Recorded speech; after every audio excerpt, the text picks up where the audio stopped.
যাই যাই তাড়াতাড়ি যাই, সন্ধ্যা হয়ে এলো। সন্ধ্যা হওয়ার আগেই তো আমাকে বট গাছে উঠতে হবে, তা না হলে তো অনেকে দেখে ফেলবে আমাকে। ওই তো দেখা যাচ্ছে খুব সুন্দর একটা বালক আসছে, একেই আমার খাই করতে হবে, বন্ধু বানাতে হবে। এই ছোকরা, কি নাম তো? তুই রাস্তা দিয়ে কোথায় যাচ্ছিস? কে তুমি? তুমি কি চাও আমার কাছে? তোমাকে দেখে তো আমি খুব ভয় পাচ্ছি। আমার খুব ভয় ভয় করছে। প্লিজ, তুমি আমার কোনো ক্ষতি করো না। তোমাকে দেখে তো আমার খুব ভয় লাগছে। এই ছেলে, তোর ভয় নেই। আমি হলাম এই এলাকার সবচাইতে ভয়ানক পেতনি। তোকে আমার খুব ভালো লেগেছে, তাই তোকে আমি আমার বন্ধু বানাতে চাই। তুই কি আমার বন্ধু হবি? তুমি এসব কি বলো? তুমি হলে পেতনি, আর তোমার সাথে আমি আর বন্ধুত্ব করতে হবে কেন? তোমাকে দেখে তো সবাই ভয় পায়। তুমি তো মানুষের ক্ষতি করো। তোমার সাথে কেন আমি বন্ধুত্ব করব বলো? আরে বোকা ছেলে, তুই কি আমার ক্ষমতা সম্পর্কে জানিস না? তুই যদি আমার বন্ধু হোস, তাহলে তো তোর অনেক লাভ আছে রে বোকা। তুই আর চিন্তা ভাবনা না করে আমার বন্ধু হয়ে যা। তুই এখন বাড়িতে যা, আমি ওই পাড়া বট গাছে থাকবো। তুই ওখানে আসলে আমাকে পাবি, বুঝলি? বাবারে বাবা, আগে এই ভয়ঙ্কর পেতনির হাত থেকে বাঁচি, তারপরে দেখবো না বন্ধুত্ব। বান্ধবী তো ঠিকই বলেছে। এই গ্রামটা খুবই ভালো, এখানে এসে খুব ভালোই হয়েছে। এখানে আমাকে দীর্ঘদিন থাকার ব্যবস্থা করে নিতে হবে। কি যে করব, বাড়িতে গিয়ে কি এই পেতনির ব্যাপারে মায়ের সঙ্গে কথা বলবো, নাকি বিষয়টা গোপন রাখবো বুঝতেছি না। হ্যাঁ রে বাবা লালু, কি হয়েছে তোর? তোকে এমন বিষণ্ণ দেখাচ্ছে কেন? তোর কি কিছু হয়েছে, নাকি তোর কোনো বিষয় নিয়ে মন খারাপ, নাকি কোনো টেনশন আছে বাবা? না গো মা, না, তেমন কিছু না। আসলে ফাইনাল পরীক্ষা চলে আসলো তো, এই বিষয় নিয়ে গিয়েছিলাম রতনের সাথে কথা বলতে। এই বিষয় নিয়ে দুই বন্ধু অনেক আলাপচারিতা হলো, তাই দুজনে এখন খুব টেনশনে আছি। তুমি তাড়াতাড়ি আমাকে দুটো খেতে দাও, আমি কিছু নাস্তা করে পড়তে বসবো। আচ্ছা বাবা, ঠিক আছে, তুই যা, তাড়াতাড়ি হাত মুখ ধুয়ে আয়, আমি নাস্তা রেডি করছি। আর শোন, কোনো বিষয় নিয়ে যদি বেশি সমস্যায় পড়িস, অবশ্যই বাবা মায়ের সাথে সেগুলো শেয়ার করবি। তাহলে অবশ্যই আমরা তোর কষ্টটা বুঝবো, চেষ্টা করবো আমরা তোর কষ্ট দূর করার। ঠিক আছে বাবা? না না, এই পেতনি আমাকে বড় টেনশনে ফেলে দিয়েছে। আজ মনিকাকে সব খুলে বলতে হবে। হ্যাঁ রে আলু, কি হয়েছে তোর? তুই এভাবে দৌড়াচ্ছিস কেন বন্ধু? তোকে এত বিষণ্ণ দেখাচ্ছে। তোর কি কোনো সমস্যা হয়েছে বন্ধু? আর বলিস না মনিকা, গতকালকে কানাইপুর বাজার থেকে ফেরার সময় আমার এক পেতনির সাথে দেখা। আর সেই পেতনি আমাকে বলে উনি নাকি আমাকে বন্ধু বানাবে। এটা নিয়ে আমি টেনশনে পড়ে গেছি। এখন কি করব বল? তুই সাবধান হয়ে যাস, তা না হলে কিন্তু তোর বিপদ আছে। আমরাও তোকে হারিয়ে ফেলবো, তুইও তাহলে পেতনি হয়ে যাবি। লালু, তুই ওই সকল মানুষের সাথে বন্ধুত্ব করিস না, তাহলে তোর বিপদ আছে, বুঝলি? কি বলিস মনিকা, এত ভয়ের ব্যাপার? তাহলে তো আমার বড় চিন্তা হয়ে গেল রে। আমি এখন কি করতে পারি বল এই পেতনির হাত থেকে বাঁচতে? আমি তো এমনিতে চিন্তায় ছিলাম, আর তোর কথা শুনে আরো বেশি চিন্তায় পড়ে গেলাম বান্ধবী। শোন লালু, তুই ওই পেতনিটার কথা শুনিস না।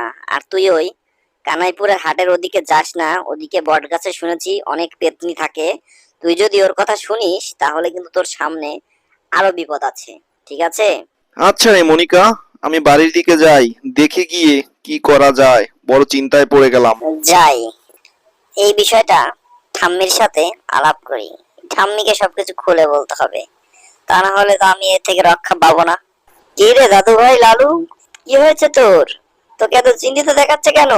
কোনো সমস্যা হয়েছে দাদু ভাই? আমার কাছে খুলে বল, আমি সমাধান করার চেষ্টা করব। কি কারণে তোর মন খারাপ দাদু ভাই? আসলে ঠাম্মি, আমি গত পরশু কানাইপুর হাট থেকে ফেরার সময় এক পেতনির সাথে দেখা। এখন সেই পেতনি আমাকে ভয় ভীতি দেখিয়ে বন্ধু বানিয়ে শেষমেশ আমাকে বিয়ের প্রস্তাব দিয়েছে। সে নাকি বিয়ে করে ওর কাছে নিয়ে যাবে আমায়। তারপর আমি নাকি ওদের মতো পেতনি হয়ে যাব। এখন আমি কি করব বলো ঠাম্মি? আমি এই পেতনির হাত থেকে কিভাবে বাঁচতে পারি? ও ও তাহলে এই ব্যাপার। তুই চিন্তা করিস না দাদু ভাই। আমার এক দূর সম্পর্কের পরিচিত লোক আছে। সে হলো মস্ত বড় তান্ত্রিক। সেই তান্ত্রিককে আমি খবর দিচ্ছি। সেই তান্ত্রিকই ওই পেতনিকে সায়স্তা করবে। তুই টেনশন করিস না দাদু ভাই। আমি আজই খবর পাঠাচ্ছি সেই তান্ত্রিক যেন কালকের ভিতরে চলে আসে। হ্যাঁ গো ঠাম্মি, তুমি আমাকে বাঁচাও। আমি এটা নিয়ে খুবই দুশ্চিন্তায় আছি। এই পেতনি আমাকে বড় দুশ্চিন্তায় ফেলে দিয়েছে। যাই, অনেকদিন পর সেই আমার হারানো পুটি পেতনিকে আমি খুঁজে পাবো। ওকে ধরতেই হবে আমার।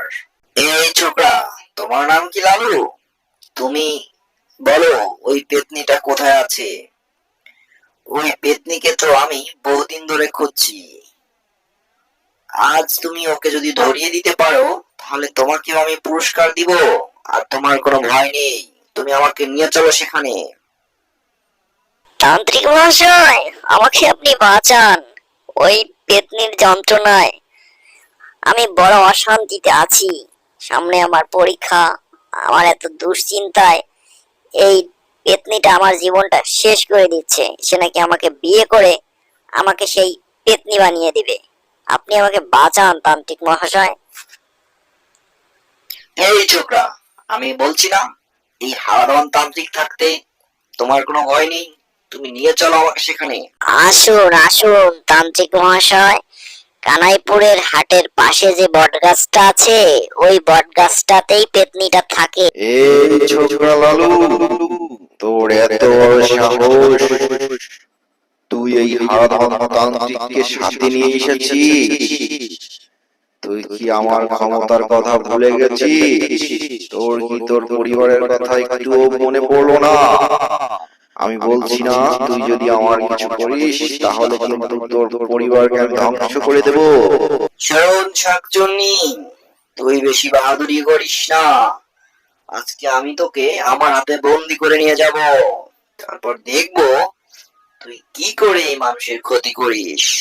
তুই প্রস্তুত হ। আমি এখনই আমার মন্ত্রের দ্বারা তোকে বন্দি করছি। শোন তান্ত্রিক, তুই কিন্তু বেশি বাহাদুরি করিস না। তোকে আমি চিনি ভালো করে। তুই হলি হারাধন তান্ত্রিক।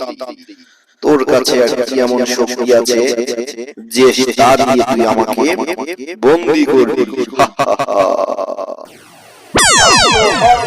খাওলো শাকচুন্নিকে খাওলো, খাও খাও খাও, পেতনিকে খাও। হারাধন, তোকে বলছি তুই আমাকে ছেড়ে দে। তুই আমাকে এই বন্দিশালা থেকে ছেড়ে দে, তা না হলে কিন্তু তোর খবর আছে। আমরা এই পেতনি দল তোর এই তান্ত্রিকদেরকে দেখে নিব কিন্তু। আমি বলছি তুই আমাকে ছেড়ে দে। শোন পেতনি, তুই আর এখন বেশি বাহাদুরি করিস না, কারণ তুই এখন আমার হাতে বন্দি। তোকে আমি আমার আস্তানায় নিয়ে যাব। তারপর তোকে তিলে তিলে মারবো। হা হা হা।